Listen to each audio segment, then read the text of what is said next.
Bonjour, bienvenue à toutes et à tous. On va parler dans cette session de la solidarité internationale, victime collatérale de la pandémie.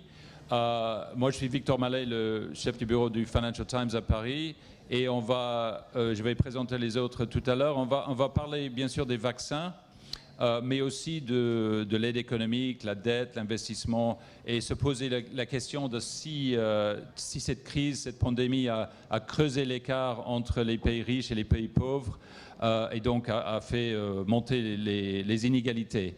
Je vais tout de suite passer à Xavier Jarabel du Cercle des économistes et du London School of Economics and Political Science, LSE, qui va nous dire quelque chose du contexte global de ce problème.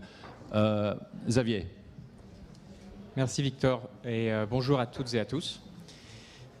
Donc c'est un plaisir d'être ici et de prendre un moment pour parler de ce sujet éminemment important qu'est la solidarité internationale. Donc comme on a peu de temps, ce que je vous propose c'est de me focaliser sur un sujet qui est celui des vaccins. Puisque ce qui frappe naturellement c'est qu'il y a une grande inégalité dans l'accès aux vaccins et actuellement il y a environ une dizaine de pays qui représentent 60% du PIB mondial qui ont à peu près trois quarts des vaccins qui ont été administrés jusqu'ici. Donc, ce que je vous propose, c'est d'abord de revenir sur un dispositif central pour les vaccins, qui est le dispositif COVAX. Juste vous rappeler un peu de quoi il s'agit. Ensuite, décrire brièvement les nouveaux défis auxquels ce dispositif fait face. Et troisièmement, qu'est-ce qu'on peut espérer faire à l'avenir. Donc, naturellement, le point de départ, c'est que il y a un enjeu qui est un enjeu de solidarité, mais aussi un enjeu d'intérêt bien compris. Si tout le monde n'est pas vacciné dans le monde, on aura d'autres variants. On ne sortira jamais de cette épidémie. Donc c'est ça qui a conduit à la mise en place de ce dispositif qui s'appelle COVAX, qui a été mis en place en avril 2020 et qui vise à permettre un accès équitable à la vaccination dans tous les pays du monde. Et c'est dirigé par une série d'institutions, dont l'Organisation mondiale de la santé, l'Alliance Gavi, la Coalition pour les innovations en matière de préparation aux épidémies. Et l'enjeu, pour être précis, le but qui a été fixé en avril 2020 à la création, c'était de réunir assez de vaccins pour pouvoir vacciner en fait tous les soignants et toutes les populations vulnérables à l'échelle mondiale. Donc c'est-à-dire il fallait environ 2 milliards de doses à fin 2021. C'est ça l'objectif initial qui avait été fixé. Donc maintenant, on peut un peu tirer un bilan et se demander ce qui s'est passé au cours de l'année écoulée. Vous verrez que c'est un peu contrasté. C'est-à-dire que le cœur du mécanisme, c'est un mécanisme de financement qui permet de financer, notamment par l'aide au développement, l'accès aux vaccins pour les pays à bas revenus. Et donc, à ce stade, ce fonds a reçu environ 10 milliards de dollars à fin juin 2021. Et ces 10 milliards viennent essentiellement de l'aide au développement, des États. Il y a à peu près 500 millions qui viennent de la philanthropie et notamment un peu plus de 200 millions de la Gates Foundation. Et donc, en termes de vaccins, qu'est-ce qu'on a vu ? Eh bien, le premier vaccin de COVAX a été livré fin février 2021. Et à ce stade, en juillet 2021, le mécanisme a envoyé à peu près 90 millions de doses dans 133 pays. Et fait un peu encourageant, en fait, les prévisions dont on dispose suggèrent que COVAX devrait en effet atteindre l'objectif qui avait été initialement fixé, c'est-à-dire 1,9 milliard de doses d'ici fin 2021. Donc en fait, ça paraît être une très bonne nouvelle, alors qu'on entend partout que la solidarité internationale a fait défaut dans cette crise. Et en fait, ce qui s'est passé, c'est qu'on a eu de très très bonnes nouvelles sur le développement des vaccins, qui sont arrivés plus vite qu'on ne le pensait. Et donc, on est sur une trajectoire conforme à une ambition initiale, mais en même temps, on a eu de bonnes nouvelles par ailleurs et qui en fait ont été compensées par d'autres mauvaises nouvelles, et notamment maintenant. C'est-à-dire qu'il y a de nouveaux défis sur les chaînes d'approvisionnement et ce qu'on a appelé le nationalisme vaccinal. Et donc là, il y a 2 points. Donc il y a davantage de délais dans la production et dans l'acheminement des doses. C'est d'une part à cause de pénuries d'ingrédients et de matériaux. Donc l'enjeu, c'est pas vraiment le financement. C'est le fait qu'on n'a plus accès à, par exemple, du verre pour les flacons, du plastique, des bouchons. Ça se produit depuis début 2021. Et puis d'autre part, il y a des restrictions à l'exportation. Qui produisent des vaccins, ça a été le cas par exemple en Inde en mars, avril 2021, ou par des pays qui vont produire certains composants qui sont utilisés dans la fabrication du vaccin. Il y a l'exemple des États-Unis par exemple. Et donc tout ça, ça illustre les limites du dispositif COVAX, qui est surtout un dispositif de financement, et du coup, ça limite la diffusion rapide. Et donc, vous voyez, en gros, l'enjeu central à l'heure actuelle, c'est pas, dans une certaine mesure, c'est moins la subvention directe de l'achat des vaccins que de permettre la production à grande échelle et de pouvoir notamment subventionner chaque étape de la production dans le monde. Donc ce serait ça au rang des solutions. Ce qui a été avancé, c'est de passer à un autre type de dispositif qui serait maintenant la subvention de la production du vaccin à différents points de la chaîne de valeur partout dans le monde. Michael Kremer a des estimations qui montrent qu'on peut investir énormément et avoir un retour sur investissement très élevé. Il y a d'autres dispositifs qui ont été fournis. On n'a pas le temps là d'être dans le détail, mais en gros, il y aurait un volet subvention à la production, interdiction des restrictions à l'export, être transparent sur la situation de la chaîne de valeur pour qu'on puisse anticiper. Ça, c'est une solution possible. Une autre solution, c'est de mieux distribuer des doses qui sont déjà disponibles dans les pays à plus haut revenu. C'est fait en partie avec COVAX. Il y a 600 millions de doses qui ont été mises sur la table par les pays à revenus d'ici fin août. Et le troisième... un enjeu ici, c'est bien sûr de se demander si les populations jeunes, notamment les moins de 19 ans dans les pays à haut revenu, est-ce qu'on veut mettre en priorité la vaccination pour ces populations-là ou envoyer des doses vers les pays en développement. Et du coup, pour conclure, le troisième point, c'est en fait d'augmenter les ressources financières du dispositif COVAX. Et juste pour vous laisser avec un chiffre, qui est peut-être la seule chose que vous devriez retenir de ce que j'ai dit, c'est qu'on a dépensé collectivement à peu près 3 000 milliards de dollars dans la réponse à la crise, la réponse économique. Et de ça, on a pris à peu près 10 milliards seulement pour la vaccination et la diffusion large de la vaccination. Et vraisemblablement, il faudrait au moins doubler, tripler ce montant pour qu'on puisse bien vacciner tout le monde et atteindre une immunité collective au niveau mondial, ne plus avoir de variants.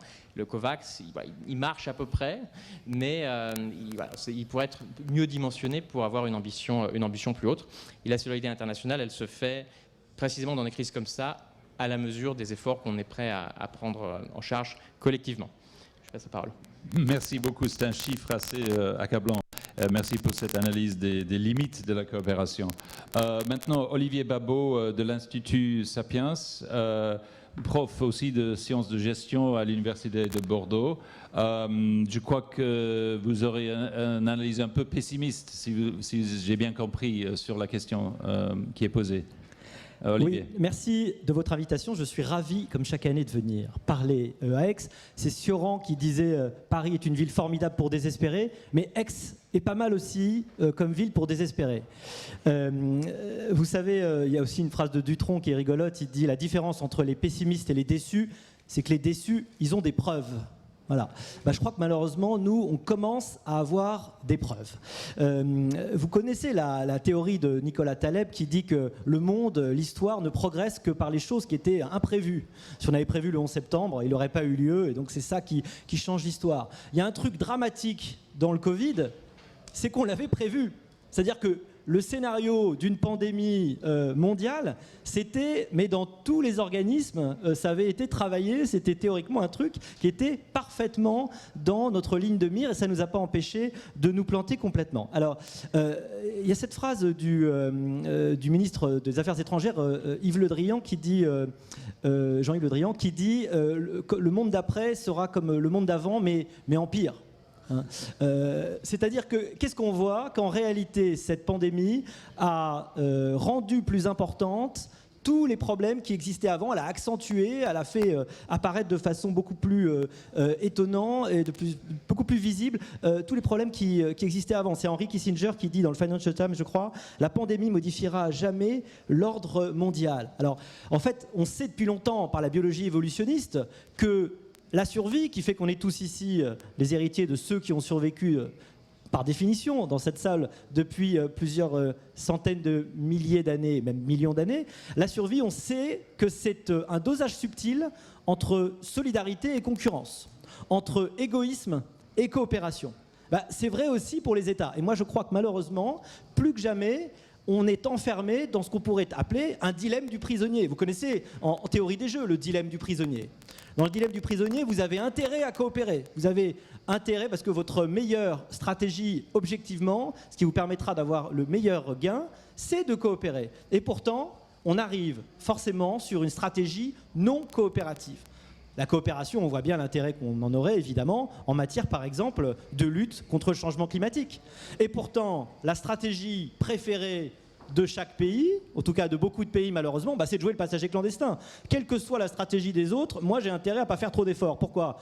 Si je fais beaucoup d'efforts et que l'autre fait rien, je suis vraiment nul. Et de toute façon, j'y arrive pas. Si l'autre fait beaucoup d'efforts, moi j'ai intérêt à ne pas les faire parce que comme ça, j'arrive à continuer à produire et j'arrive à avoir un dynamisme économique et une avance économique pendant que les autres ont fait les efforts pour moi. Et ça, c'est évidemment le drame absolu. Jean-Yves Le Drian, que je ne vénère pas spécialement, mais il a dit un autre truc super dans une interview.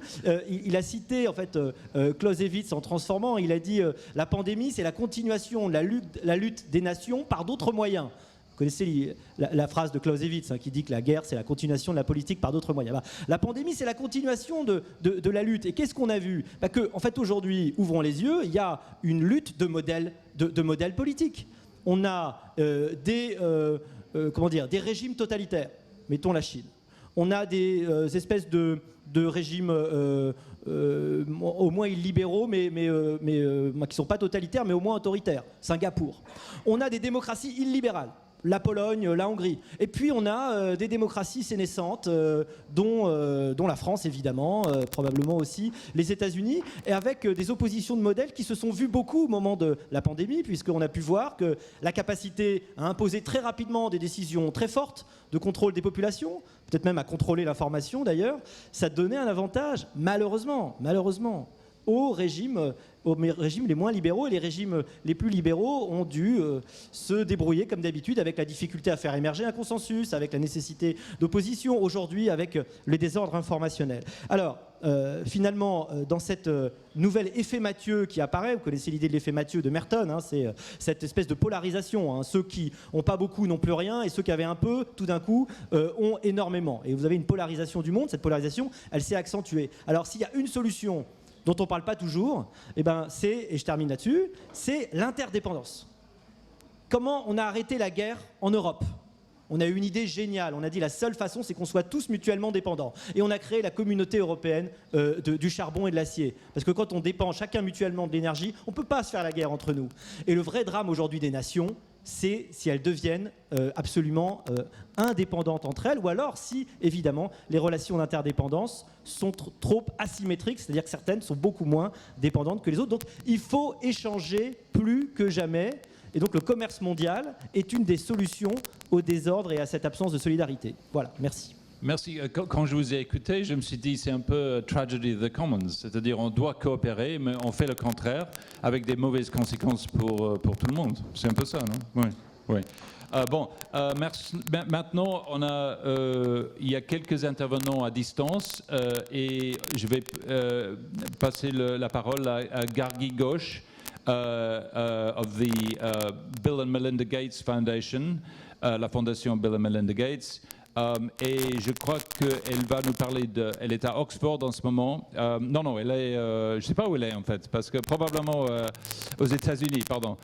Et elle va nous parler peut-être des enjeux multilatéraux. Donc j'espère que vous pouvez nous entendre. Gargi Ghosh, it's your turn.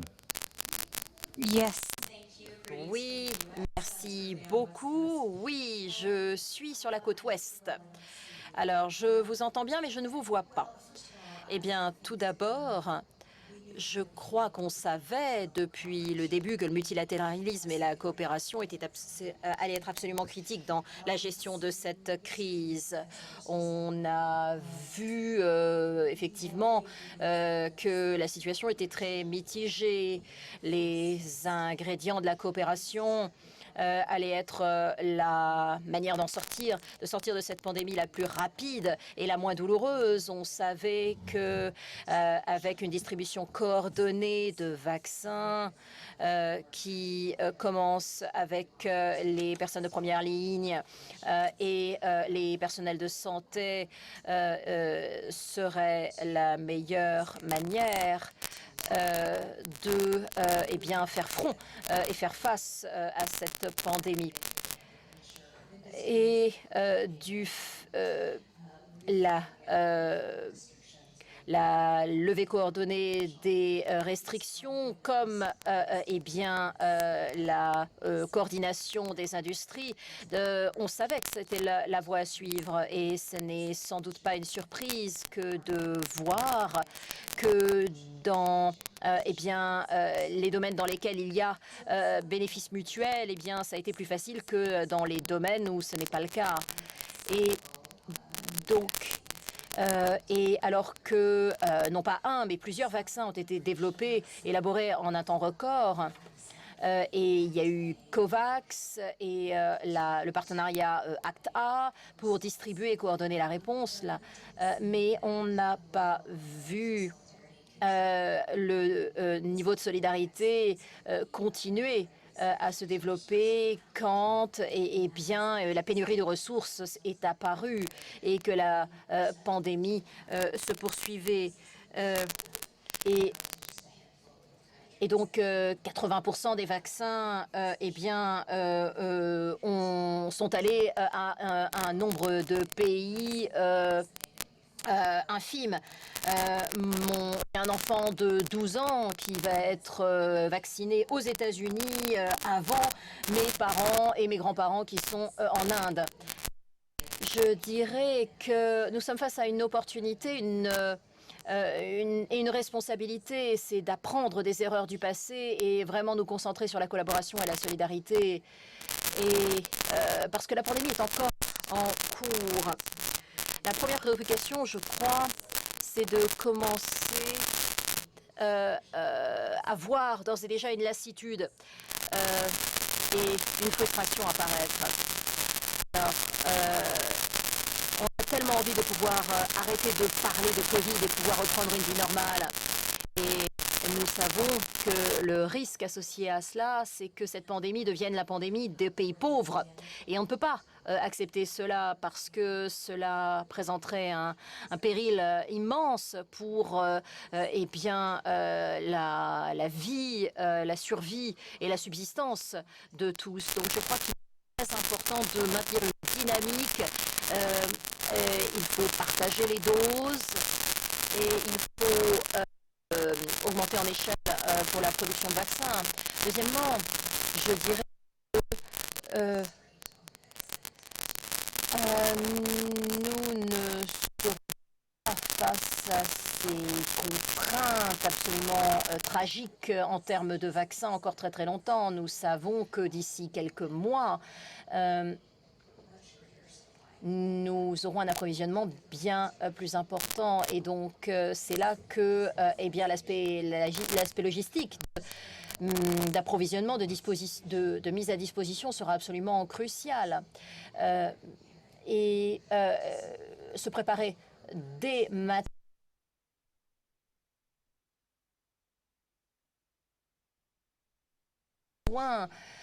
C'est vraiment ce sur quoi il faut que nous travaillions maintenant parce que c'est vraiment l'opportunité de coopération essentielle. Et je crois que pour regarder de l'avant, il faut penser à la fabrication de vaccins et aux implantations de production. Il faut dépasser les nationalismes et alors, je comprends qu'il y ait un certain nationalisme et des considérations géopolitiques, mais il faut, pour continuer à endiguer la Covid, mais aussi pour l'avenir et pour les autres pandémies qui se profilent. Merci beaucoup. Dominique Maucly de Terregas, c'est une société d'infrastructure de gaz. Je crois que vous allez nous parler un peu de comment ça se voit d'une entreprise et qu'est-ce que peuvent faire les entreprises peut-être pour aider cette solidarité internationale qui manque un peu partout. Exactement. En fait, je pense qu'il y a un aspect qu'on sous-estime dans la solidarité internationale, c'est le rôle des entreprises. Alors, il y a le rôle des entreprises et en même temps, il y a le rôle des individus, des sociétés au sens un petit peu plus large. Alors pourquoi les entreprises? D'abord parce que en fait cette crise elle a révélé le fait qu'on avait tous les mêmes problèmes. Et moi je suis membre d'un truc que personne ne le connaît, ça s'appelle Business at OECD, qui est en fait la représentation des entreprises auprès de l'OCDE. Eh bien on n'a jamais autant convergé sur les objectifs et sur la volonté de faire repartir l'économie et la relation entre l'économie et les gouvernements. On ne l'a jamais plus fait qu'aujourd'hui. Pourquoi ? Parce que tout simplement, on a besoin de fonctionner. Et dans une crise, une entreprise, si elle est obligée de s'arrêter, elle a besoin de réutiliser les meilleures solutions qui sont disponibles. Donc ça s'est traduit tout simplement par la mise en commun des retours d'expérience, par le partage d'expérience entre entreprises qui sont des entreprises qui adhèrent à des fédérations qui appartiennent à l'OCDE, mais aussi au-delà de tout ça. Donc le premier vecteur, c'est appuyez-vous sur les entreprises, elles ont une vraie raison de coopérer. Comme vous l'avez dit tout à l'heure, on souhaite que le monde continue de fonctionner, donc aussi dans la promotion qui est des meilleurs retours de comment on résiste à une crise comme celle-là, eh bien la liberté de circulation des gens, des fournitures, etc., on continue d'en faire la promotion. Donc les entreprises sont des promoteurs. Le deuxième élément sur lequel les entreprises peuvent être des promoteurs, c'est vous avez des salariés vaccinés en France, vous avez des salariés en Inde pas vaccinés. Est-ce que vous ne pouvez pas proposer au gouvernement indien de vacciner vos salariés indiens ? Donc n'oubliez pas que les entreprises sont elles-mêmes des vecteurs économiques et des vecteurs sanitaires sur les endroits où elles se déploient. Ça, c'est le premier message. Le deuxième message qui est important, c'est que, en fait, on a tous été touchés de la même manière. Donc si aujourd'hui vous prenez la société française et vous la comparez à une société dans un pays qui est aujourd'hui complètement touché par la pandémie, si vous parlez aux Français, ils vont comprendre ce qui se passe dans ce pays, alors que quand vous parlez de phénomènes un petit peu plus lointains, comme la faim dans le monde, et des trucs comme ça ne les touche pas. Aujourd'hui, vous êtes capable d'avoir un effet de levier sur les sociétés.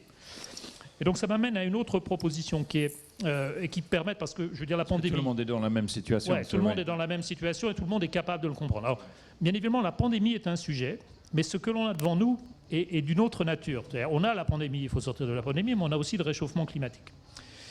Et donc quand on ne sait pas trop si le système marche ou ne marche pas, il y a un moment où il faut se poser la question de savoir si on ne le change pas un peu, le système, et si on ne casse pas un tout petit peu tout ça. Et donc ça m'amène à proposer des choses qui sont beaucoup plus proches du terrain. Aujourd'hui, un des phénomènes qu'il va falloir arriver à maîtriser, c'est de s'assurer que les mécanismes keynésiens qui sont mis en place, c'est-à-dire ou bien on annule les dettes, ou bien on massifie les aides pour faire du développement, etc., elles arrivent là où c'est possible d'arriver. Et pour moi, la meilleure solution, c'est des solutions qui sont de type partenariat entre des territoires, entre des villes, avec un vrai partenariat qui est de l'accompagnement et pas simplement massivement de l'argent qui arrive d'une destination pour arriver à faire de la solidarité internationale. Donc ce que je propose aussi, c'est de faire casser un tout petit peu le thermomètre et le système tel qu'il est mis en place aujourd'hui, ce qui ne veut pas dire qu'il faut le transformer complètement. Il y aura toujours besoin d'organismes internationaux, au contraire, bien plus visibles, peut-être plus visibles que les États, mais en même temps une localisation des partenariats qui se font là où il y a besoin, de faire du digital, de faire de la transition énergétique. Concrètement, nous, en tant qu'entreprise, on investit dans des projets en Érythrée pour permettre à l'eau d'arriver, ça nous permet de compenser des émissions de gaz à effet de serre. Donc utiliser tous ces outils que les entreprises ou les territoires peuvent avoir participera à la solidarité demain, peut-être plus qu'on ne l'a fait jusqu'à présent. Merci Dominique. Et on va faire plus ou moins exactement ce que vous préconisez, parce qu'on va tourner maintenant à Luis Alberto Moreno de la banque Allen & Co. C'est un ancien diplomate, ancien ministre du gouvernement de Colombie. Et il était aussi il était président de la IADB, Inter-American Development Bank.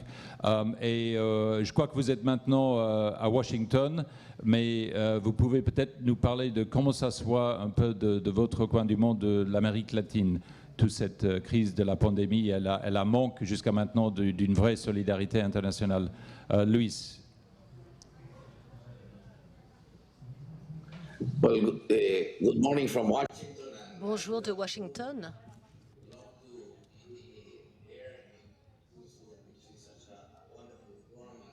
J'aurais préféré être en présentiel avec vous à ce forum magnifique.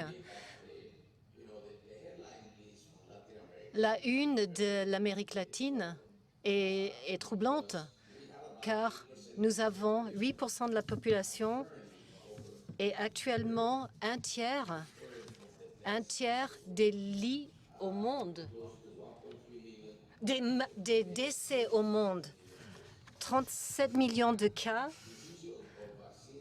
Et la question de vaccin qui a été discutée, nous, souffrant comme la plupart des pays émergents. L'accès au vaccin veut dire que nous voyons les différentes modalités des différents virus. Actuellement, c'est le virus Delta, et puis nous arriverons au variant Epsilon. Et un tiers de la population a reçu le premier vaccin. Nous avons de gros défis en Amérique latine. C'est une des régions la plus urbanisées dans le monde émergent. 75% de la population vit en ville, mais la réalité pour une grande partie de la population, comme partout dans le monde émergent, est une où les personnes travaillent dans le marché formel, l'économie classique. Ils doivent faire des choix. Est-ce qu'ils mangent ou est-ce qu'ils vont au travail? On a eu des plans de relance. Il y a le Brésil, le Chili, le Pérou, de relance importants qui ont empêché l'effondrement de l'économie et ont permis de créer un filet social. Mais en moyenne, les plans de relance n'allaient pas au-delà de 4% dans une région avec 630 millions de personnes. Le défi pour l'avenir sera, comme il a été dit dans ce panel, que la pandémie n'était pas une surprise. On savait que la pandémie arrivait. On voyait ce qui s'est passé avec d'autres pandémies par le passé. Cet hémisphère, mais en Asie, depuis un certain temps, le SRAS, H1N1, etc. Là, ce sera central d'être bien préparé pour l'avenir. Et la préparation sera critique. Pour la polio, beaucoup de pays avaient les propres capacités de production qui ont été fermées car les vaccins étaient disponibles partout. Mais la réalité dans un pays comme le mien, la Colombie, où on vaccinait 8 millions de personnes par an, c'est qu'avec le Covid, nous avons un processus de vaccination qui doit être 5 à 6 fois plus important. Et ça pose un vrai problème. Dans l'analyse finale, ce que nous avons vu, c'est que la science est claire et directe. Les personnes savent.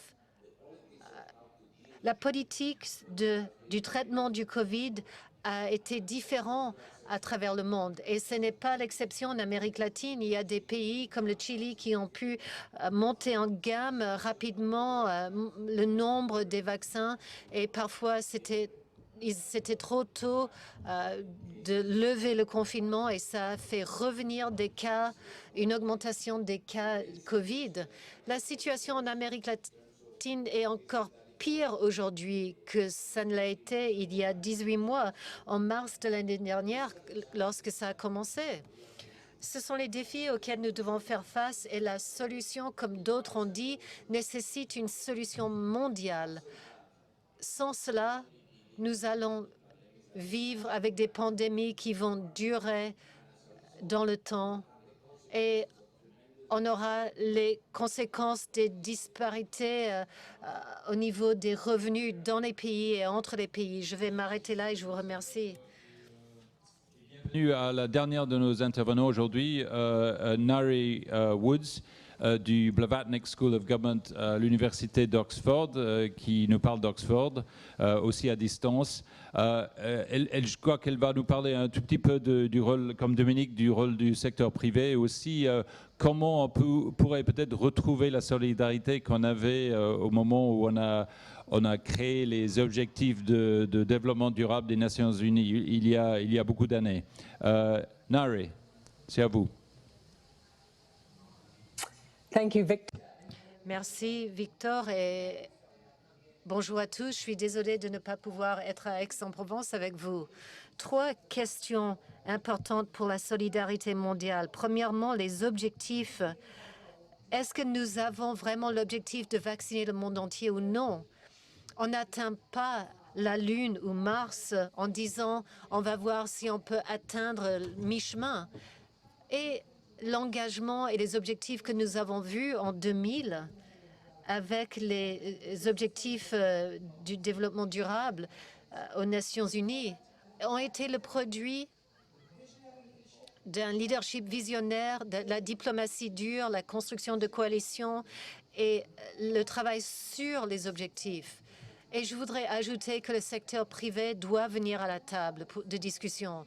Quand tous les autres font de grands sacrifices au nom de la santé publique, nous devons parler des sociétés qui produisent les vaccins comme Pfizer, qui ont commencé à 74 $ et ont continué à augmenter leur prix depuis, qui vont gagner 50 milliards de dollars en une année de la pandémie. L'exemple de l'AstraZeneca démontre qu'un producteur de vaccins peut produire des doses à 2 ou 3 $ au prix coûtant afin de permettre au monde entier d'être vacciné dans 1 an ou 2. Ça, c'est le numéro 1, un objectif clair qui est mis en avant par des leaders. Ça doit aller au-delà du G7. Le G7, on dit 1 milliard de vaccins donnés. Et c'était 870 millions et on ne sait pas s'ils vont atteindre cet objectif.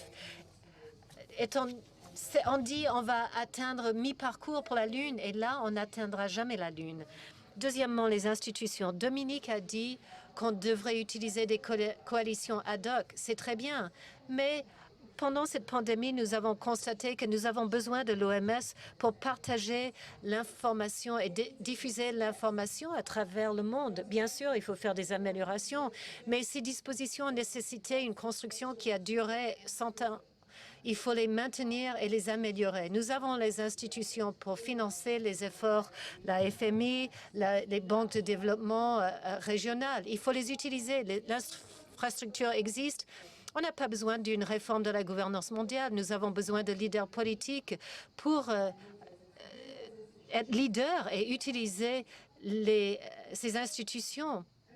Nous avons troisièmement besoin d'actions nationales qui démontrent la solidarité. Et ici, je voudrais citer le fait que cette pandémie a impacté les pays plus pauvres au monde, car les pays les plus riches ont échoué. Ils n'ont pas pris les mesures nécessaires pour limiter la pandémie. Ils ont essayé de défendre leurs propres économies et ils ont échoué à cause de cela. À Oxford, on essaie de matcher les différents types de virus et les vaccins et les pays du G20. Les pays du G20 sont les super spreaders à travers le monde. Ils ont essayé de protéger leur propre santé économique et maintenant ils ont une responsabilité de faire le nettoyage ailleurs dans le monde. Donc, je dis plus de pouvoir à la solidarité mondiale, les objectifs et les institutions. Si vous avez des questions, levez la main et je vais vous inviter à poser votre question sans problème. Mais peut-être on va commencer, je vais reprendre quelques propos qui ont été faits et puis vous poser la question, peut-être la question la plus importante. On a entendu Gaggy Ghosh parler de pandemic fatigue, ça veut dire tout le monde en a marre de tout ça, on veut penser à autre chose. Et puis Nari a dit on n'arrive pas à Mars ni à la Lune avec l'idée de faire la moitié de la distance. Et finalement, je crois que c'était vous, Xavier, qui a parlé de ce chiffre extraordinaire des 1000 milliards de dollars dépensés par les pays riches par rapport aux quelques milliards pour les pays en développement, y compris pour les vaccins. Donc, la question qui se pose, je pense, c'est vraiment ça, c'est qu'est-ce qu'on doit faire concrètement pour réaliser, pour améliorer cette solidarité internationale. Est-ce que ça va être du côté économique avec l'allègement de la dette, ou est-ce que c'est plutôt simplement envoyer les vaccins ou faire en sorte que les vaccins puissent être produits en Afrique, par exemple? Qu'est-ce qu'on doit faire concrètement pour tout ça? Et je vais poser la question aux autres aussi, parce que sans doute vous avez d'autres solutions à proposer. Oui, c'est une question très importante, mais qui est aussi une question très large. Donc juste s'il fallait choisir une priorité, peut-être que justement l'enjeu c'est encore la vaccination. Il faut sortir de la phase dans laquelle on est encore. Il n'est pas trop tard pour agir. Comme je disais tout à l'heure, on ne peut pas dire que la solidarité internationale a été inexistante. La facilité, enfin le dispositif COVAX existe. En fait, il est sur les rails pour atteindre son objectif initial. Il semble sous-dimensionné, ça a été rappelé par d'autres aussi. Et donc, par exemple, quintupler le dispositif, les moyens du dispositif COVAX, c'est quelque chose qui peut être, c'est une cible qu'on peut se donner. Investir également directement dans la chaîne d'approvisionnement. Il y a des propositions concrètes sur la table pour ça, notamment du côté de Michael Kramer. Donc il y a plusieurs propositions concrètes sur la table. Il me semble qu'un problème peut-être qui est plus profond, d'une certaine manière, c'est un problème qui nous touche, nous tous ici dans cette salle, c'est la question en fait de l'opinion publique dans les pays développés. Est-ce que vraiment on prend la mesure de cet enjeu? Est-ce que vraiment on est convaincu qu'il faut vacciner le monde pour que nous-mêmes on soit en sécurité? Je pense qu'en fait, c'est pas vraiment quelque chose qui touche chacun d'entre nous autant que ça devrait l'être. Et de fait, on va s'inquiéter plus, peut-être même pour ces enfants ici, qui devraient avoir le vaccin. Et ça, c'est vraiment un grand enjeu. Mais les ressources existent assurément dans les pays développés pour passer de 10 milliards à 50 milliards pour le dispositif COVAX. Et c'est vraiment même pas un sujet de solidarité, c'est un sujet d'intérêt bien compris. Pardon, Olivier, vous voulez dire quelque chose? Oui. Oui. Vous savez ce que dit Hegel dans l'introduction à la philosophie de l'histoire. Il dit s'il y a une chose que l'histoire nous apprend, c'est que l'histoire n'apprend jamais rien. C'est qu'on n'apprend rien de l'histoire. Voilà. Et donc la question que je me pose aujourd'hui, c'est toujours pessimiste. Hein, bah oui, on m'a dit tu fais le bad cop, donc j'ai dit ok, je vais faire le bad cop, donc je vais aller jusqu'au bout. Mais il y a des choses effectivement très encourageantes qui sont enfin passées. Moi je me pose la question, si jamais demain on a un prochain virus qui arrive, au moment de la prochaine pandémie, est-ce qu'on a progressé? Est-ce qu'on va réagir plus vite? Est-ce qu'on va réagir ensemble?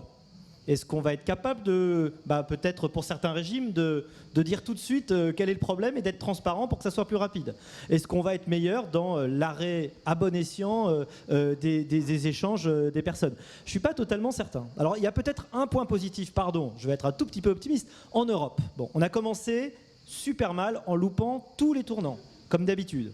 On s'est loupé en France, nous, sur les masques. On s'est battu sur le tarmac au cul des avions, souvenez-vous. Oui, à Beijing, pour les masques, en Chine, oui. Parce que les autres sont venus acheter les trucs. Ouais. On se battait. Contre les Américains, d'ailleurs. Contre les Américains, mais entre Européens aussi, on s'est battus. Après, on s'est loupé pour les tests, totalement. Et puis pour les vaccins, on a commencé à bien se planter aussi. Bon. Cela étant, on a réussi à faire enfin un emprunt commun, ce qui est peut-être un embryon demain de budget commun. Donc peut-être qu'on va un tout petit peu... Alors la santé n'était pas vraiment dans les prérogatives européennes. Donc ils ont essayé, ils se sont plutôt plantés, enfermés dans la bureaucratie, et donc on n'a pas su acheter les vaccins. Bon. Mais je crois qu'il y a une chance qu'on en tire des leçons. Mais encore faudra-t-il qu'on réalise vraiment, qu'on fasse un retour d'expérience sur ce qui s'est passé. Parce qu'encore une fois, le vrai drame de cette affaire, c'est qu'on savait qu'il y aurait une pandémie, que c'était un scénario qui était possible. Donc comment on s'est planté? Voilà. Ouais. Et il faut faire cette analyse. Voilà. Ouais. Et peut-être, Gargi Gauche, je peux vous demander, est-ce que c'est techniquement possible, financièrement possible, de faire en sorte qu'on vraiment on peut dérouler les vaccins assez vite pour tout le monde? Ou est-ce que c'est aussi une question de limite de l'industrie en ce moment?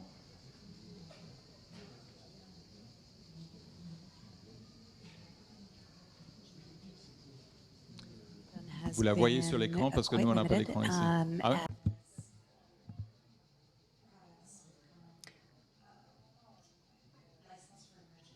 Les produits ont des licences pour des utilisations d'urgence et ça a limité la possibilité de COVAX à se procurer des vaccins. Nous avons également vu que des pays ont dû répondre à des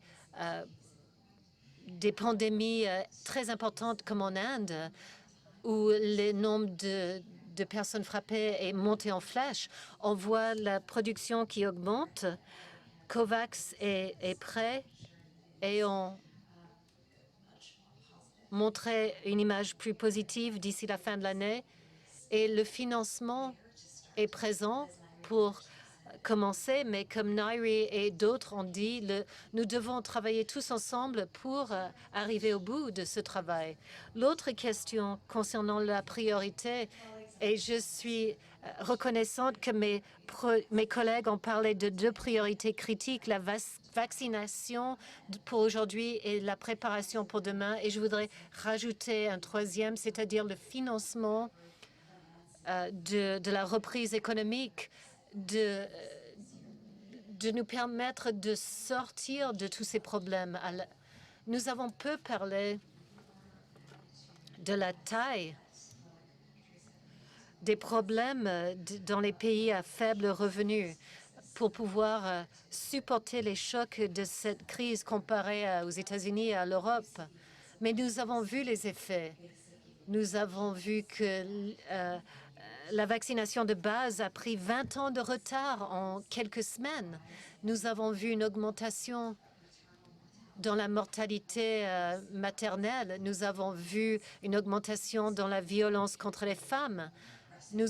Tous les progrès que nous avons atteints sur les objectifs de développement durable ont été frappés.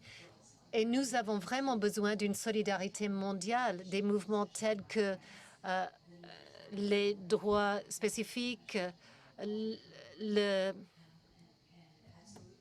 la fourniture plus rapide de tous ces médicaments sera vitale d'un point de vue du capital humain, du point de vue des vies, de la possibilité de gagner leur vie dans de nombreux pays. C'est ce que je rajouterai à la liste des opportunités critiques pour une coopération mondiale. Luis Alberto Moreno, Gargi a posé les questions du financement de la relance, surtout pour les pays en développement. Qu'est-ce qu'on doit faire exactement pour faire en sorte que ça marche comme ça?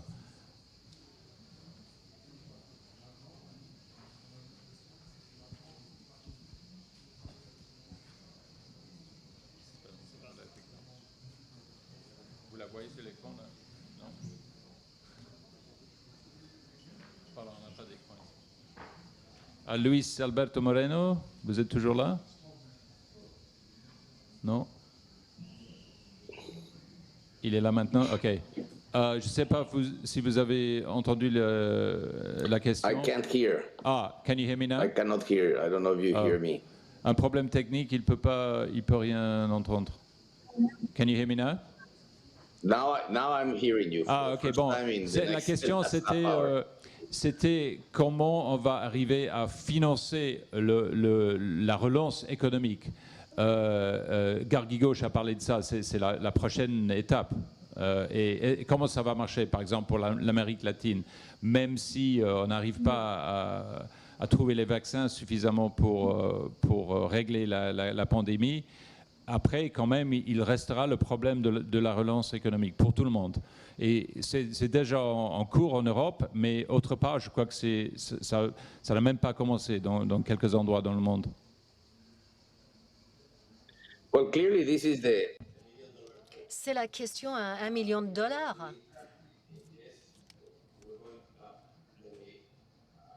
Je suis désolée, je l'entends très mal. On va devoir trouver les moyens de financer une reprise.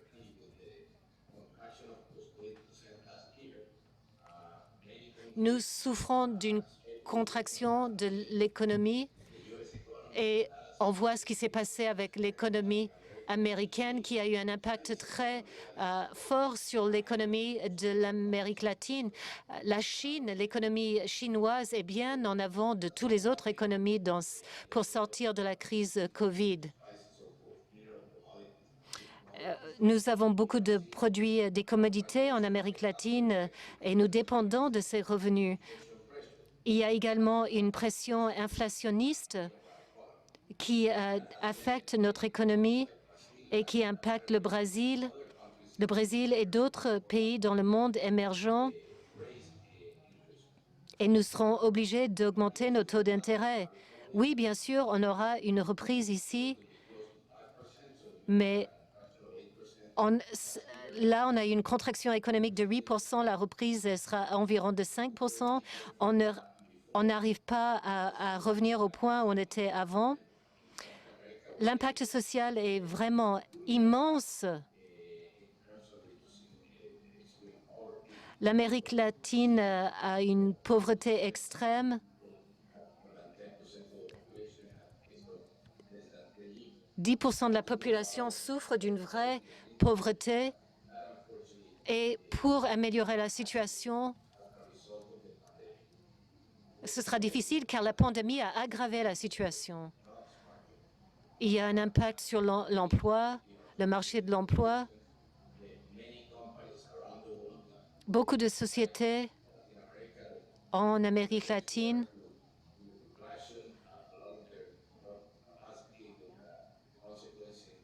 ne sont pas à la capacité de production normale et il y a des pertes d'emploi en conséquence.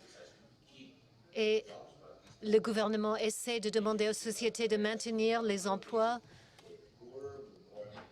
Les pauvres seront encore plus pauvres, seront au chômage. Il faut pouvoir trouver une solution à cette situation en permettant aux États d'investir en faveur de la croissance. Ça va être un défi et il faut faire cela d'une manière qui permettra au pays de revenir à un équilibre fiscal. C'est vraiment le défi pour l'avenir. C'est peut-être pas le moment de le faire encore. Il faut déjà résoudre les problèmes de la pandémie, mais on va devoir augmenter les impôts des populations. C'est également une opportunité, si c'est bien fait, de reconcevoir nos programmes pour augmenter la croissance économique.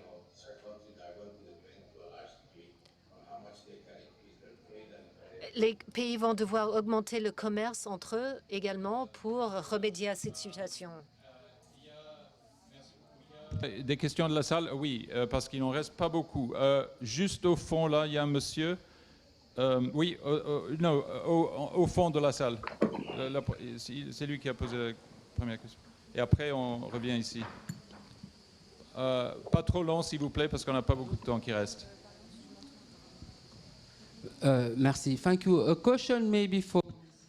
Une question pour Madame Ghosh. Elle a parlé du fait qu'on a besoin de plus de financement international pour la solidarité, le développement et poursuivre les objectifs du développement durable. Est-ce que dans le moyen et long terme, les pays vont devoir rembourser leurs dettes, les dettes créées par le Covid? Dans cette situation, est-ce que vous voyez davantage de demandes pour d'organisations comme la vôtre, des fondations privées qui vont se substituer au financement public de la solidarité internationale? Oui. Sure. I mean, it's impossible. Les organisations telles que les nôtres ne pourront pas se substituer au financement public et ce n'est pas notre rôle. La philanthropie et le rôle de la philanthropie concerne la prise de risque, d'être catalyseur dans les actions, dans des domaines où c'est difficile pour l'argent public. Nous aurons besoin d'un financement public et des systèmes de développement et au-delà de ça, au-delà de tout ça, pour répondre à cette crise. Il y a des besoins qui concernent les systèmes de santé primaire, les besoins basiques du développement humain. Et là, on a vraiment besoin de financement public étatique. Et lorsqu'on regarde les besoins publics-privés, comme le système de fabrication internationale dont on a parlé, là, on regarde différents budgets. Le financement de la R&D, les financements publics-privés. Il y a un empilement qui se développe qui est plus faisable lorsqu'on regarde les détails des besoins et des ressources. Probablement la dernière question, parce qu'ils ont... Oui, vous avez le micro là? Oui, allez-y. Oui, bonjour. Tout d'abord, merci pour votre intervention. Simplement, je me posais une question face à de grands dilemmes internationaux tels que savoir où redistribuer les doses qui nous restent de vaccins entre les populations jeunes dans les pays développés et les populations les pays moins développés? Sur quels critères vous vous basez? Donc c'est une question de comment partager les doses qui restent. Exactement. Comment vous faites pour décider à l'échelle internationale la redistribution? Peut-être on pose la question à Nari Woods. How do we organize the distribution of spare doses? Comment organiser la distribution des doses restantes? Maintenant qu'on a beaucoup plus de vaccins disponibles, il n'y a pas de raison de ne pas vacciner le monde entier. Et la question est comment financer cela? Nous avons des institutions qui ont été construites après la Deuxième Guerre mondiale qui s'assurent que les pays ne prennent pas des mesures qui détruisent la prospérité des autres pays. La dette du Royaume-Uni, 250% du PIB après la Deuxième Guerre mondiale, qu'est-ce qu'il a fait? Pas des mesures d'austérité. On a investi dans les écoles, la croissance économique, la NHS. Il y a un grand risque que l'Europe, au lieu d'investir comme fait les États-Unis, sera tentée de jouer l'austérité à la sortie de crise. Et là, ce sera impossible de construire de manière net zéro et de vacciner le monde. Donc, je vais passer la parole pour conclure à Xavier Gérabel. Et peut-être, vous pouvez nous dire s'il y a un danger que la crise de cette pandémie nous rendra aveugles aux autres crises qui sont toujours là en même temps, le climat, etc. Mais vous avez sans doute d'autres choses à dire aussi. Xavier. Non, moi je vais être très bref parce qu'on doit rendre la salle, mais il y avait une phrase justement sur l'Europe de Jean Monnet qui disait que l'Europe se ferait dans les crises et que l'Europe ce serait la somme des solutions apportées aux crises. La solidarité internationale, c'est exactement la même chose. Et dans la crise actuelle, il y a eu des solutions. On peut dire qu'elles n'étaient pas entièrement à la hauteur de l'enjeu, mais on peut aussi reconnaître tout ce qui a été fait et qui a, de fait, est assez impressionnant, à demander une coopération à l'échelle planétaire. Et on peut pousser davantage. Et à nouveau, je pense que le message, c'est que l'opinion publique a un rôle fondamental à jouer pour donner cette pitch net aux dirigeants des pays développés pour contribuer davantage à l'effort international. Bon, merci à tous et surtout à nos intervenants, y compris ceux à distance. Merci.